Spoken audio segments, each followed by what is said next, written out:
Welcome to the Tesla Economist. Please hit the thumbs up and remember to subscribe. You can also follow me on Twitter and talk to me on Patreon. Is Tesla recession proof? Firstly, I'm talking about the company itself, not necessarily the stock price. Or perhaps we could review more so how Tesla might look in a recession, and perhaps compare Tesla to how the competition might also perform in a recession too. Tesla is just doing so well. There is so much wind in its sails right now, but this obviously is happening in an unprecedented economic environment. We're in very strange times with various macro factors and experimental monetary policies. We're seeing inflation, although they say it's transitory, and as soon as supply chain issues are rectified, it should return to regular inflation levels. Well, perhaps supply chain sorted does help a little, but it doesn't counter all the government spending. There's still all this extra money in the economy that wasn't there before. Consumers still aren't able to buy all the items they want. Consumption still has a lot of catching up remaining. What's going to happen when consumption returns with this huge backlog? Well, we're likely to see further inflation. Demand for labor will increase more, and wages will rise. Anyway, this isn't meant to be about inflation. My point is the economy could get out of control. Governments will probably try and fix it, for lack of a better word, and we'll eventually see a market crash. You know, if history repeats like it has about the last 30 or so economic cycles. Cue the, but this time it's different mantras. But anyway, I'm not trying to predict market crashes in this video either, although I do look for potential causes like a crypto bubble or EV bubble, or China's despotic growth coming to an end.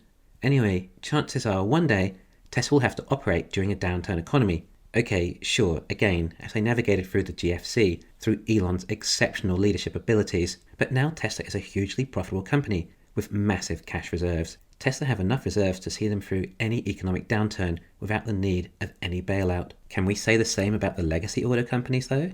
Well, the automotive industry is cyclical, which means revenues become much lower in an economic downturn, which means demand for ICE cars will drop even more in this economic environment. This would absolutely crush legacy autos, as if they didn't have enough problems already. On top of that, there is less money floating around in a recession, making it a lot harder to find those tens of billions of dollars the legacy autos claim they're going to borrow to invest in EVs. I mean, it's not likely that capital was going to be very successful anyway, but without it, there's even less chance of reaching no success. This will simply kill their chances of any EV business even further, as if the noose wasn't already tight enough around their necks. I mean, the governments will possibly bail them out, but we can't be too sure what company is even left at that time of this downturn. Legacy autos could have already closed down many plants and already laid off large amounts of labour. There might not be much of a company left to even bail out, especially if they're all struggling with EVs still so much, and likely still not making a profit. Yeah, it's super hard to bring an EV out and try and compete at the same price point as Tesla. Well, I mean to do it at a profit at least. If there isn't a profit, then it's super expensive and not sustainable or scalable. Okay, so what does this mean? There's a good chance that in a recession, legacy auto supply will reduce, but particularly their EVs too, as they may not be able to afford to subsidize these losses on the EV side of the business any further. The same could be true for China. Now, currently, just about all the EVs in China also lose money. Well, according to their financials, some are able to make their EVs for less than they're sold for, of course, including all government subsidies required to achieve that, i.e. they have a positive gross profit, but a huge negative net profit, or loss, we should say. Well, you can only lose money for so long until you need more capital.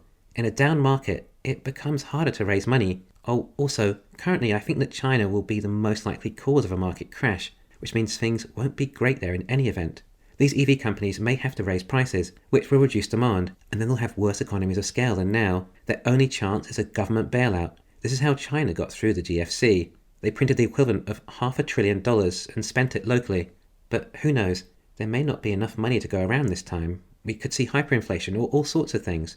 Who knows how long China can even maintain a low currency for? Remember, China is despotic. It has not grown organically. There becomes a stage when it's like pushing water. There are all sorts of issues with China. BYD may be able to subsidize their EVs with their hybrid business still, but I don't like the chances of the others in a recession. Oh, and all these other EV companies or legacy autos have a tremendous amount of debt. Now, another reason we have an economic downturn may be because inflation ran too rampant. How do we fix that? Rising interest rates.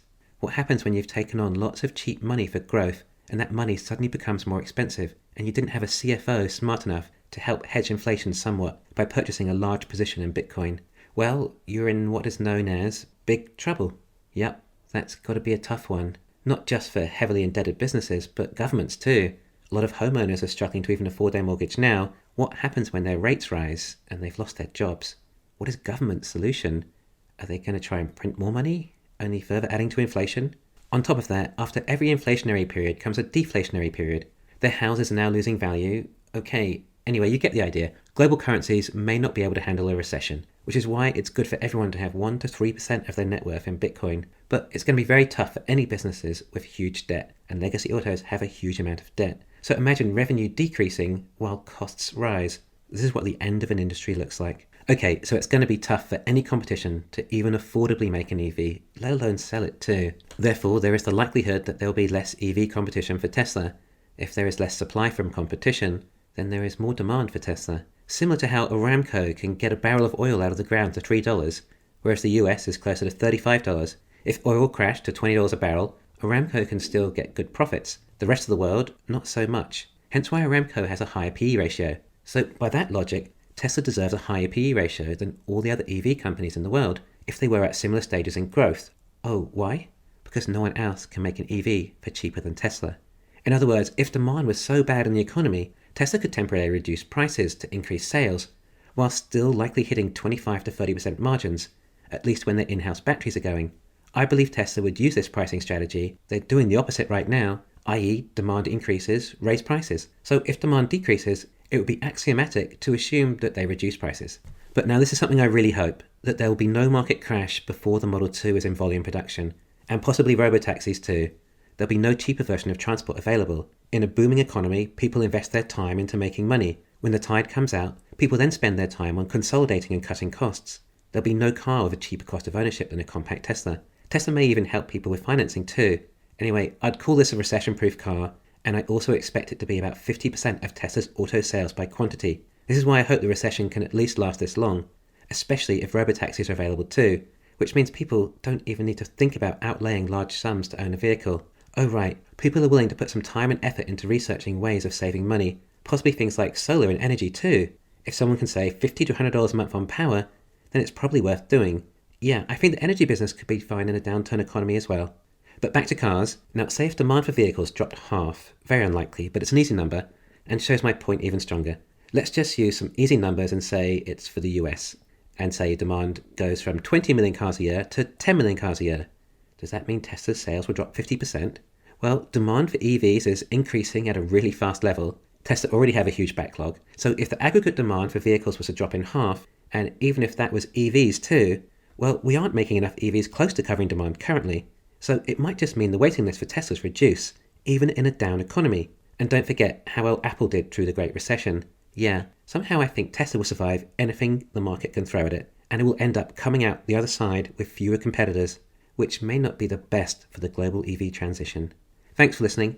Please hit the thumbs up and subscribe. You can follow me on Twitter and talk to me on Patreon.